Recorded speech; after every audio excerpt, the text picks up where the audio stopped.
Ben, it's an absolute displeasure to see me standing. Well, it's absolute.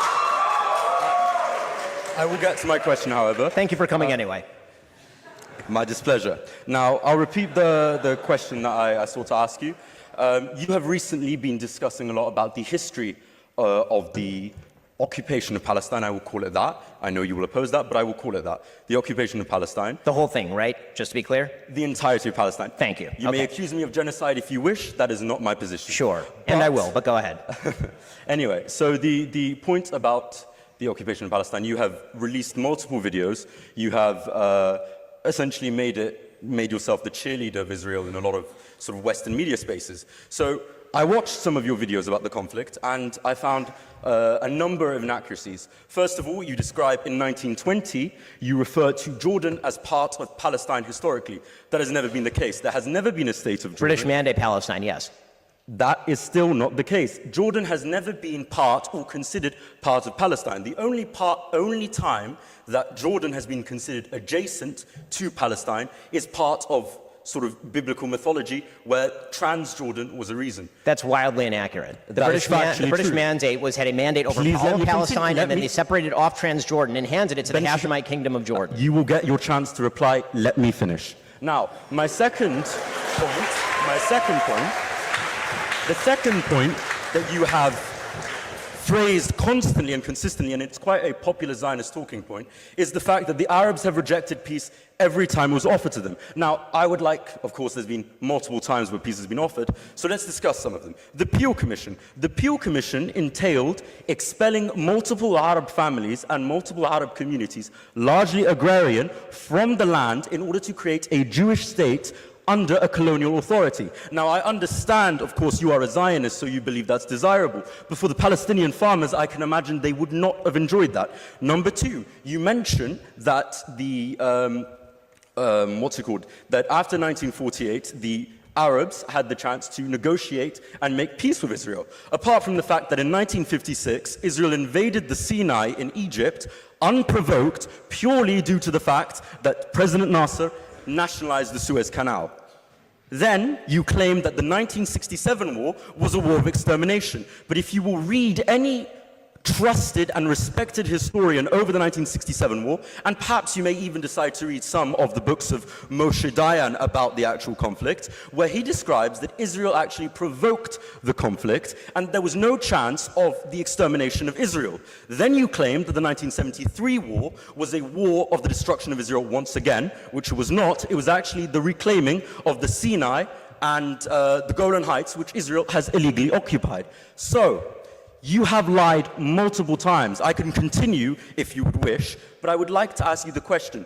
When you lie, do you feel shame? Okay, so I gotta admit, this guy really memorized a lot of Palestinian propaganda.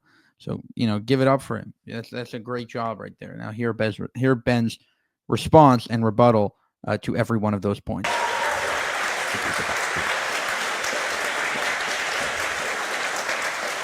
in order for me to feel shame, I would have to be lying, as opposed to you just being wrong about all of these things, which you are. So let me start from the very beginning of what you said. Let's try to go through the calendar. British Mandate Palestine was ruled by the British. They carved off Transjordan in 1920, and Transjordan was made into Transjordan with the Hashemite Kingdom, which, by the way, is not domestic to the actual Arab Jordans. If you're talking about a colonial outpost, Jordan would be it, since the Hashemite Kingdom has nothing to do with the actual Palestinian Arabs who are living in Transjordan. Talking about the Peel Commission. If the idea is that there would have to be a separation of populations in order to effectuate a two-state solution, which you deny, then I was right. Of course there was a deal on the table. The Jews accepted it. The Arabs rejected it. So you did not actually undermine my case. In his diary, there should be no deal in the first place. In his diary states. Hold on. I listened to your whole bullshit history for like 5 minutes here. So at least let me respond to it. Your entire claim is that the Arabs did not reject peace, and then in your own disquisition, you admitted that the Arabs rejected the Peel Commission plan, which was a separation between the Jews and the Arabs, which gave an extraordinary amount of land to the Arabs. The Arabs then rejected the peace partition plan proposed by the United Nations in 1947. They then proceeded to reject the Oslo Accords in 93. After that, they rejected the Wye River Accords in 98. They rejected Ehud Barak's very generous offer in 2000. They rejected Hul Olmert's very generous offer in 2008. Every single peace deal that has been proposed by Israel or anyone else has been rejected by the Arabs for a very simple reason, which was the very first question I asked you. You do not accept that there should be a Jewish state anywhere in this region. So as long as that's the case, there's literally nothing to argue about. You cannot simultaneously maintain the position there should not be a Jewish state anywhere in the region and then tell me that I'm wrong when I say that the Arabs will not accept a two-state solution. You yourself say that there should not be a two-state solution. So the first point I'll firstly address the last point that you made about the... Notice how he breaks it down to the fundamental point, right? The student is arguing, look, the Arabs are willing to accept peace. They're willing to, make one of these deals. But on the other hand, he's saying that me and the Palestinian movement will never accept any Jewish state from the river to the sea. So you yourself, forget about the extremist Arabs in the Middle East who for sure won't accept peace. You yourself, a Westerner, won't accept peace. So there's no point there. There's no point. Even if you're going to say, even if he's right that they would accept peace or one or two options, it's just to eventually get to that, one Palestinian state. So Ben, again, destroys him by going to the original claim and thinking from first principle thinking. Palestine and whether there should be a Jewish state. The point you are making there is you're suggesting that the Arabs will not accept a Jewish state. Well, the reason that the Arabs would not accept the Jewish state is multifaceted. It's complex. Let me finish. So, the reason that it's multifaceted is due to a variety of dynamics. The Zionist movement arrived as a settler colonial project, and it is described as that. You can read the books of Jablonski. You can read Zionist literature from the early 20th century. It states that it was a colonial project. Now let's address the lies that you mentioned. Let's address the refutation that you made. In 1937, the Peel Commission, if you read the diaries of David Ben-Gurion, he explicitly states that the partition that the partition was a temporary move to ensure the conquest of the full land. In 1948, there had already been an intercommunal civil war in Palestine, which had seen Jewish defense forces versus the Arab forces. There was already a conflict that preceded 1948. To claim that the Arabs simply rejected the UN partition plan is once again ahistorical. You then make... They literally rejected it.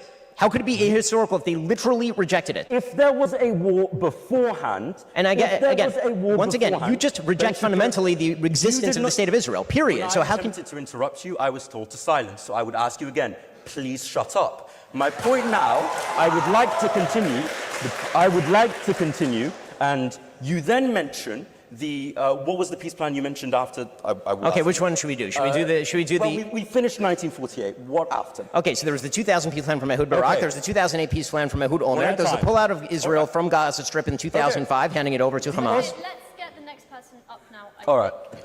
Thank you very much. What he said there at the end, which one should we do? And the other guy didn't even refute it. It's so true. There have been so many peace plans, so many ceasefires, so many deals, and yet we don't have peace. Maybe it's not because there hasn't been, options for peace. Maybe it's because the Arabs are just dead set on destroying Israel, and the Jews are pretty tough, so it's pretty hard to destroy us. So they keep on failing and then crying and then calling for peace and then accepting peace, let's say, and then a war. It's a constant sort of meme. I think there was a meme online. It said, Palestinians attack, they lose, they cry, they attack, they lose, they cry. Those are the three sort of stages of the Middle East.